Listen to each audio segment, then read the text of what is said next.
Burning topic. కృష్ణానదికి వచ్చే నీళ్లు తక్కువ, అవసరాలు ఎక్కువ. ఇదే కదా తెలుగు రాష్ట్రాలు చెబుతున్నది. ఆ నీళ్ల వాట మావంటే మావి అని తగువులాడుకుంటున్నాయి రాష్ట్రాలు. ఈ ఇద్దరి కొట్లాటల మధ్య ఎన్ని నీళ్లు సముద్రంలో కలుస్తున్నాయో తెలుసా? అటు ఇటుగా 650 టీఎంసీలు, ఒక్కోసారి 1000 టీఎంసీల వరకు ఎవరికీ కాకుండా సముద్రంలోకి వెళ్ళిపోతున్నాయి. అసలు కృష్ణా జిల్లాల్లో తెలుగు రాష్ట్రాలకు దక్కిన వాటానే 811 టీఎంసీలు. తాత్కాలికంగా తెలంగాణకు 299 టీఎంసీలు ఇచ్చినా వాడుకుంటున్నది మాత్రం 116, 117 టీఎంసీలే. ఏపీకి 512 టీఎంసీల కేటాయింపులున్నాయి. గట్టిగా వాడిన 100 టీఎంసీలకు మించి వాడుకోలేకపోతోంది ఏపీ. పరిస్థితి ఇలా ఉంటే కృష్ణా నీటిని సమర్థవంతంగా వాడుకునే పరిస్థితే లేదంటే ఆ ప్రాజెక్టును ఆపండి, ఈ ప్రాజెక్టును నిలిపివేయండి అని అగ్గిరా చేసుకుంటున్నాయి. లేటెస్ట్గా రాయలసీమ లిఫ్ట్ ఇరిగేషన్ ప్రాజెక్టుపై జరుగుతున్న రచ్చనే చూద్దాం. నేనే ఆపించాను అని సీఎం రేవంత్ అంటారు. మీరు కాదు ఆపింది, తమ పోరాట ఫలితమే అంటుంది బీఆర్ఎస్. ఎన్జీటీ ఆపమంది కాబట్టే ఆగిపోయింది అని చంద్రబాబు. లేదు, సీఎం రేవంత్ అడగగానే చంద్రబాబు ఆపేశారు అని వైఎస్ జగన్. వీళ్ళెవరూ కాదు, ఆపిన ఘనత బీజేపీదే అంటూ కేంద్ర మంత్రి బండి సంజయ్. ఇంతకీ ఈ ప్రాజెక్టు ఆగిందా, ఆపారా, ఆపించారా? దీని చుట్టూ జరుగుతున్న రాజకీయాలేంటి? కంప్లీట్ డీటెయిల్స్ ఇవాల్టి బర్నింగ్ టాపిక్లో.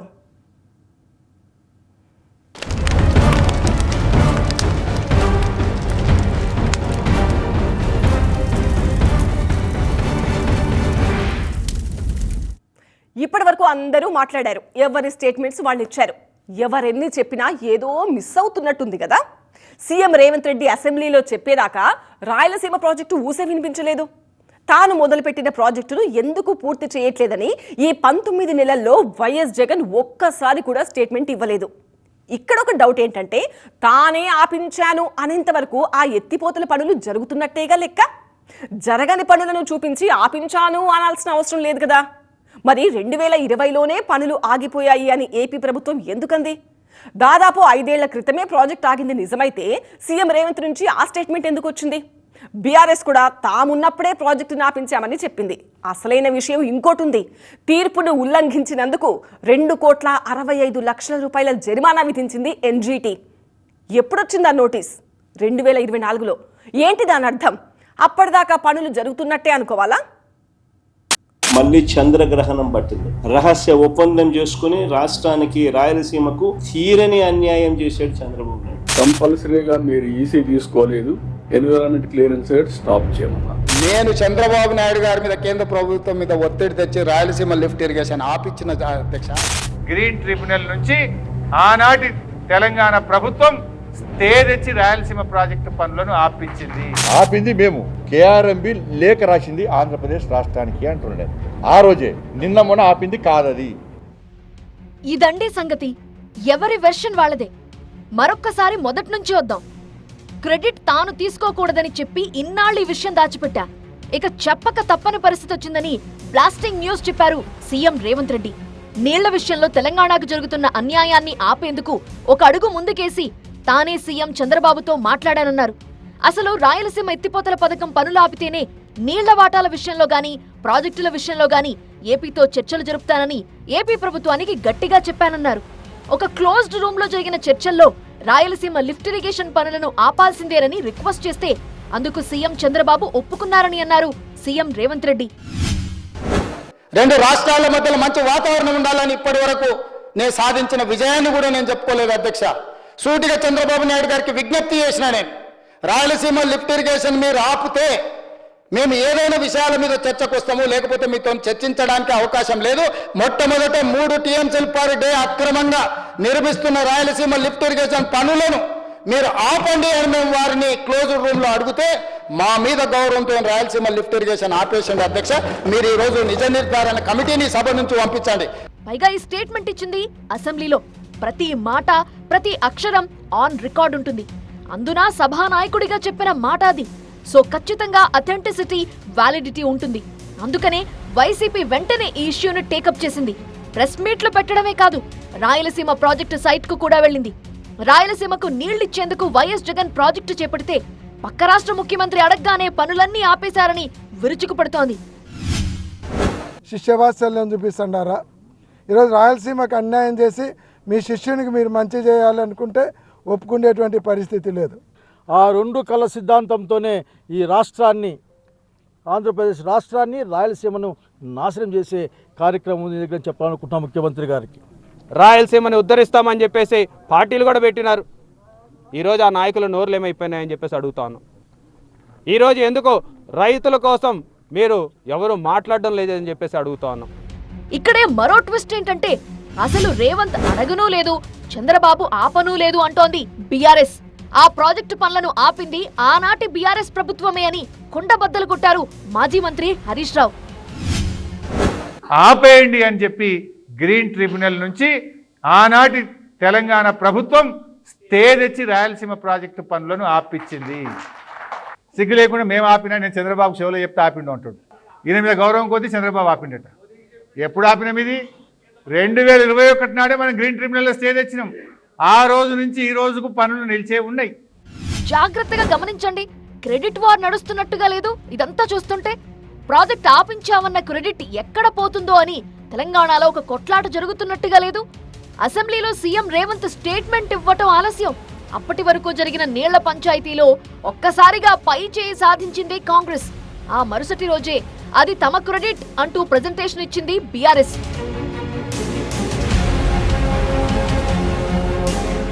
ఇటు ఏపీలో మరో రకమైన టర్న్ తీసుకుంది ఇష్యూ. సీఎం రేవంత్ రెడ్డి అలా స్టేట్మెంట్ ఇవ్వటం ఆలస్యం. అందులో వాస్తవం లేదని ఏపీ ప్రభుత్వం రియాక్ట్ అయింది. ఎన్టీజీ ఆపేయమంది కాబట్టి 2020లోనే ఆగిపోయిందని బ్రేకింగ్ న్యూస్ చెప్పింది. బట్ వైసీపీ మాత్రం బీఆర్ఎస్ వాదనని కాకుండా సీఎం రేవంత్ రెడ్డి అసెంబ్లీలో చెప్పిందాన్నే పట్టుకుంది. ఇద్దరు ముఖ్యమంత్రుల మధ్య ఉన్న సహచర్యం కారణంగానే ఈ ప్రాజెక్ట్ ఆగిందని చెప్పుకుంటూ వెళ్ళింది. ఆ ప్రాజెక్ట్ నిలుపుదల అయిందో లేదో మీరు చూసుకోండి అన్నటువంటి మాట మాట్లాడాడు అని అంటే on record of the assembly. ఎంత దురదృష్టకరం అండి. ఎందుకు రాష్ట్ర ప్రయోజనాలను తాకట్టు పెట్టారు? స్వయాన చంద్రబాబు నాయుడు గారు తన చేతితో రాయలసీమకు మరణ శాసనం రాశాడు. On the record Revanth Reddy గారే చెప్పారు. జగన్మోహన్ రెడ్డి గారు ఆ ప్రాంత ప్రయోజనాల కోసం కష్టపడ్డాడు. నేను నా ప్రాంత ప్రయోజనాల కోసం నేను కష్టపడ్డా. మధ్యలో అన్యాయం చేసింది ఎవరండి? మధ్యలో ఈ రాష్ట్రాన్ని తాకట్టు పెట్టింది ఎవరండి? చంద్రబాబు నాయుడు గారు కాదా?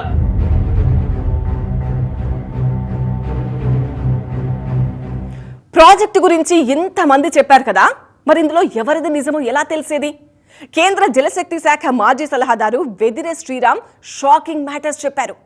రాయలసీమ ప్రాజెక్టును ఆపింది ఎన్జీటీనే అని క్రిస్టల్ క్లియర్గా చెబుతూ పాలమూరు ప్రాజెక్టును ప్రస్తావించారు. ఆ ప్రాజెక్టుకు కీలకమైన హైడ్రాలిక్, ఎన్విరాన్మెంట్ అనుమతులు రాకపోవడమే కాదు, క్లియరెన్సులు సాధించామని బీఆర్ఎస్ చెప్పుకుంటున్నది కూడా అవాస్తవం అని తేల్చేశారు. మరొక షాకింగ్ విషయం ఏంటంటే పాలమూరు డిపిఆర్ను కేంద్రం తిరస్కరించలేదట. ఖచ్చితమైన వివరాలు మాత్రమే కోరిందని, అవి ఇస్తే డిపిఆర్కు అప్రూవల్ వస్తుందన్నారు. ఇంతకీ ఈ రాయలసీమ ప్రాజెక్టు విషయంలో ఎగ్జాక్ట్గా ఏం జరిగింది? పనులు ఎప్పుడు మొదలయ్యాయి? ఎందుకు ఎన్జీటీ ఆపేయమంది? కృష్ణా నదీ జలాల్లో వాటాగా దక్కిన నీటిని వాడుకోవడం కోసం జగన్ ప్రభుత్వం చేపట్టిన ప్రాజెక్టే ఈ రాయలసీమ ఎత్తిపోతల పథకం. సరిగ్గా ఉమ్మడి కర్నూలు జిల్లా సంగమేశ్వర దగ్గర రోజుకు 3 టీఎంసీల నీటిని ఎత్తిపోసే భారీ పంపింగ్ ప్రాజెక్ట్ ఇది. దీని మెయిన్ టార్గెట్ రాయలసీమ జిల్లాలతో పాటు నెల్లూరు జిల్లా ప్రజలకు సాగు, తాగునీటిని అందించడమే. శ్రీశైలం రిజర్వాయర్లో 800 నుంచి 850 అడుగుల వరకు నీరు ఉన్నప్పుడు రాయలసీమ, నెల్లూరు, ప్రకాశం జిల్లా అవసరాలకు మళ్లించేలా పోతిరెడ్డిపాడు సమీపంలోని 4 కిలోమీటర్ల దూరంలో ఉన్న శ్రీశైలం రైట్ మెయిన్ కెనాల్లో పోస్తారు. కృష్ణానదికి అతి భారీ వరదలొచ్చినప్పుడు రోజుకు 8 టీఎంసీల వరకు పంప్ చేసే విధంగా ఉద్దేశించిన ప్రాజెక్ట్ ఇది. ఈ ప్రాజెక్టులో భాగంగా పంప్ హౌస్ తో పాటు సంగమేశ్వర నుంచి ముచ్చుమర్రి వరకు 4.5 కిలోమీటర్ల కాలువను శ్రీశైలం బ్యాక్ వాటర్స్ దగ్గర తవ్వుతారు.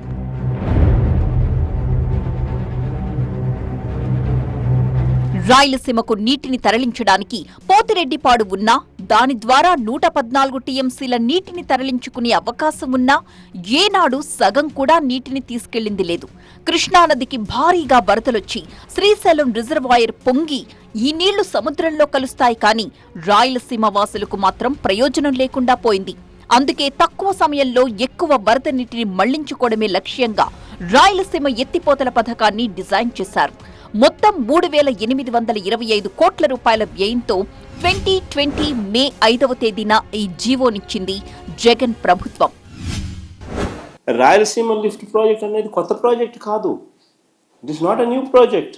రాయలసీమ, నెల్లూరు, చెన్నైకి తాగునీటి అవసరాలు తీర్చడానికి కరువు పీడిత రాయలసీమ, నెల్లూరుకు అది వరకే చేసిన కేటాయింపుల మేరకు ముందే కట్టి ఉన్న రిజర్వాయర్లకు నీటిని సప్లిమెంట్ చేసే లిఫ్ట్ ఇది.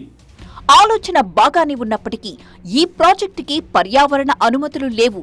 అందుకే తెలంగాణకు చెందిన గవినోళ్ల శ్రీనివాస్ ఎన్జీటీకి వెళ్లారు. ఆ వ్యక్తి పాలమూరు జిల్లాకు చెందిన టీడీపీ వ్యక్తి అనేది వైసీపీ వాదన.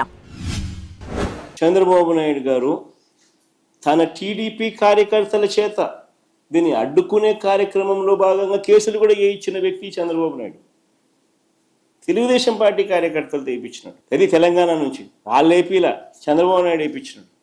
ఆయన తెలుగుదేశం కార్యకర్తలు. ఎంత దుర్మార్గుడో ఈ మనిషి చూడండి. ఆ ఫిర్యాదును బేస్ చేసుకుని నిపుణుల కమిటీని నియమించింది ఎన్జీటీ. 2020 జూలై 13న రాయలసీమ ఎత్తిపోతలకు డిపిఆర్ తయారు చేయడానికి టెండర్లు పిలవడానికి మాత్రమే అనుమతినిచ్చింది. పర్యావరణ అనుమతులు లేకుండా ఎలాంటి పనులు చేయొద్దని చెప్పింది. అయినా సరే పనులు చేపట్టడంతో 2020 అక్టోబర్ 29న పనులు నిలిపివేయాలని ఎన్జీటీ ఆర్డర్ పాస్ చేసింది. అంటే అధికారికంగా 2020లోనే పనులు ఆగిపోయాయనేది ఏపీ ప్రభుత్వం చెబుతున్న మాట. బీఆర్ఎస్ కూడా 2020లోనే ఆ పనులు ఆగిపోయాయని చెప్పింది. బట్ కథ ఇక్కడితో ఆగిపోలేదు. రాయలసీమ ఎత్తిపోతల పథకము ఆగిపోలేదు. చెన్నైకి తాగునీరు వెళ్లాలంటే తెలుగు గంగ ప్రధాన కాలువపై ఉన్న వెలుగోడు రిజర్వాయర్, సోమశిల, కండలేరు ప్రాజెక్టుల్లో కనీసం 35.23 టీఎంసీల నీటి నిల్వ ఉండాలి. అలాగైతేనే చెన్నైకి 15 టీఎంసీలు ఇవ్వగలుగుతారు. సో ఈ పేరు చెప్పి ప్రాజెక్టు పనుల్ని టేకప్ చేసింది జగన్ ప్రభుత్వం. పర్యావరణ అనుమతులు వచ్చేలోపు శ్రీశైలం నుంచి నీటిని తరలించే పనులకు రాష్ట్ర ప్రభుత్వం అనుమతులనిచ్చింది. అందుకే 990 కోట్ల రూపాయల విలువైన పనులు చేశారు. అంటే కేవలం తాగునీటి అవసరాల కోసమే ప్రాజెక్టు చేపడుతున్నామని చెప్పి 2023 ఆగస్టు 11న జీవో నంబర్ 364ని జారీ చేసింది గత జగన్ ప్రభుత్వం. తాగునీళ్ల కోసం అని చెబితే చాలు, ఎలాగైనా పర్మిషన్స్ వచ్చేస్తాయి. సో ఆనాడు అదే దారిలో వెళ్ళింది అప్పటి ప్రభుత్వం. కానీ చెప్పిందొకటి చేస్తున్నదొకటిగా కనిపించింది కొంతమందికి. సాగునీటి అవసరాలను కూడా తీర్చుకునేలా పనులు మొదలుపెట్టింది. ఇది వాస్తవం. ఈ పనులు ఎన్జీటీకి కూడా కనిపించాయి. అలా కనిపించాయి కాబట్టే 2024 మార్చి 2వ తేదీన జరిమానా విధించారు. The state of Andhra Pradesh is directed not to proceed with any work on ground in the guise of preparation of DPR for this Rayalaseema lift irrigation scheme. అని ఇచ్చి మళ్ళీ 22/3/2024 డిపిఆర్ లేకుండా మీరు పనులు చేశారు కానీ ఫైన్ వేశారు. 2,65,00,000 వేశారు. ఇందుకు మరొక సాక్ష్యం కూడా కనిపిస్తోంది. రాయలసీమ ఎత్తిపోతల పథకం పనులు ఆగలేదంటూ కృష్ణా రివర్ మేనేజ్మెంట్ బోర్డుకు 2023లో తెలంగాణ ప్రభుత్వం ఒక లేఖ రాసింది. మాజీ మంత్రి హరీష్ రావు తన ప్రెజెంటేషన్లో ఏ లేఖలు ఎప్పుడెప్పుడు రాశారో కూడా చూపించారు. అయితే కేఆర్ఎంబీకి లేఖలు రాసింది బీజేపీ అని చెబుతున్నారు కేంద్ర మంత్రి బండి సంజయ్. ఆ ప్రాజెక్ట్ ఆగిపోవడానికి కారణం ముమ్మాటికి బీజేపీనే అని చెబుతున్నారు. మళ్ళీ ఏం చేసారు వాళ్ళు వాళ్ళతో ఉంటారు. రేవంత్ రెడ్డి మాట్లాడు ఆల్రెడీ చంద్రబాబు ఆపినట్టు అన్యాయం జరిగింది అంటున్నాడు. హరీష్ రావు ఏమన్నాడు, జగన్ ఆపిన అంటున్నాడు. ఇదంతా కన్ఫ్యూజ్ చేయడానికి. కానీ ఆపింది ఎవరు? ఆపింది మేము. కేఆర్ఎంబి లేఖ రాసింది ఆంధ్రప్రదేశ్ రాష్ట్రానికి అంటున్నాను నేను. ఆ రోజే నిన్న మొన్న ఆపింది కాదది. తెలంగాణలో ఏర్పడ్డ రాజకీయ తుఫాన్ తన దిశను మార్చుకుంది. ఏపీపై ప్రభావం చూపిస్తోంది. విమర్శల కుంభ వృష్టి కురుస్తోంది. ఇప్పుడు తెలంగాణలో అధికార ప్రతిపక్షాలు చెప్పాల్సింది చెప్పాక ఇప్పుడు ఏపీలో అధికార ప్రతిపక్షాల వంతొచ్చింది. ఇరుపక్షాల వాళ్ళు ఎవరి వాదన వాళ్ళు వినిపిస్తున్నారు. ఇంతకీ టీడీపీ వాదన ఏంటి? వైసీపీ చెబుతున్న సమాధానం ఏంటి? వైఎస్ జగన్ ప్రభుత్వం మొదలుపెట్టిన రాయలసీమ ఎత్తిపోతలతో కేవలం 34 టీఎంసీలు మాత్రమే ఎత్తిపోసుకునేందుకు అవకాశం ఉంది అనేది సీఎం చంద్రబాబు వాదన. అందులోనూ ఏపీకి వచ్చే వాటా 22 టీఎంసీలే అన్నారు. ఇప్పటికే ముచ్చుమర్రి ఉంది కాబట్టి రాయలసీమ ఎత్తిపోతల పథకం లేకుండానే ఆ స్థాయిలో నీళ్లు తీసుకోవచ్చు అంటోంది ప్రభుత్వం. ఆ 20 టీఎంసీలతో ఒరిగేదేంటి, వచ్చేదేంటి అని ప్రశ్నిస్తోంది. 854లో ఆగిపోతాయి, 800 నుంచి వాటర్ లిఫ్ట్ చేయాలి కిందకి, కాబట్టి రాయలసీమ లిఫ్ట్ ఇరిగేషన్ పెట్టానని. ముచ్చుమర్రి ఎక్కడుంది? 788లో ఉంది, అంటే ఇంకా కిందకు ఉంది. 798లో ఉంది, ఇంకా 2 అడుగులు కిందకు ఉంది. నువ్వు రాయలసీమ లిఫ్ట్ ఇరిగేషన్తో చేయాలనుకున్నది చంద్రబాబు నాయుడు గారు ముచ్చుమర్రి ప్రాజెక్టు ద్వారా చేసేశారు ఆల్రెడీ. రాయలసీమలో ఒక్క రిజర్వాయర్లోనే ఇప్పటికిప్పుడు 20 టీఎంసీల నీళ్లున్నాయన్నారు సీఎం చంద్రబాబు. ఎప్పుడూ నీళ్లు రాని బ్రహ్మసాగర్లో 17 నుండి 18 టీఎంసీల నీళ్లు నిలబెట్టామని, రాయలసీమ జలాశయాలు, చెరువుల్లో ఇప్పటికిప్పుడు 366 టీఎంసీల నీళ్లున్నాయని చెప్పుకొచ్చారు. ఖరీఫ్ తర్వాత కూడా ఏపీలో 780 టీఎంసీల నీటి నిల్వలున్నాయన్నారు ఏపీ సీఎం చంద్రబాబు. 34 టీఎంసీ, మన వాటా ప్రకారం మనకు వచ్చేది 22 టీఎంసీ. ఇప్పటికే ముచ్చుమర్రు ఉంది అక్కడ, దాని ద్వారా నీళ్లు తీసుకోవచ్చు. రాయలసీమ పోయి చూస్తే ఎవ్రీ రిజర్వాయర్ నీళ్లు కట్టాం, ఎవ్రీ రిజర్వాయర్ని పూర్తి చేశాం. ఎప్పుడూ రానటువంటి బ్రహ్మసాగర్ కూడా నీళ్లు ఇప్పించి పూర్తి చేశాం. ఈ సంవత్సరం 17 టీఎంసీ 18 టీఎంసీ నీళ్లు బ్రహ్మసాగర్లో ఉన్నాయి. 22 టీఎంసీలకు అంత పెద్ద లిఫ్ట్ ఇరిగేషన్ ప్రాజెక్ట్ ఎందుకు అంటున్న చంద్రబాబు కామెంట్స్ కి కౌంటర్ ఇచ్చారు వైఎస్ జగన్. రాయలసీమకు నీటి కేటాయింపులు ఉన్నాయి కాబట్టి నీళ్లు తీసుకెళ్లేందుకు ఆ ప్రాజెక్టు చేపట్టామన్నారు. అసలు తమ ప్రభుత్వ హయాంలో కాలువల కెపాసిటీ పెంచాం కాబట్టి గండికోటలో గాని, బ్రహ్మం సాగర్ లో 17 టీఎంసీల నీళ్లు గాని నిల్వ చేయగలిగారు అన్నారు వైఎస్ జగన్. రాష్ట్ర ప్రజలను తన స్వార్థం కోసం ఏ రకంగా తాకట్టు పెడతా ఉన్నాడు అన్నదానికి రేవంత్ రెడ్డి స్టేట్మెంట్లు సాక్ష్యాలు. బహుశా భారతదేశ చరిత్రలో ఇలాంటి చరిత్రహీనుడు బహుశా ఎవరు ఉండకపోయి ఉండొచ్చు. చంద్రబాబు నాయుడు గారు, ఆయన ఇరిగేషన్ మంత్రి, ఇద్దరూ కూడా తెలంగాణ ముఖ్యమంత్రి అన్న మాటను ఖండిస్తారు అని చెప్పి అందరం కూడా ఆశించాం.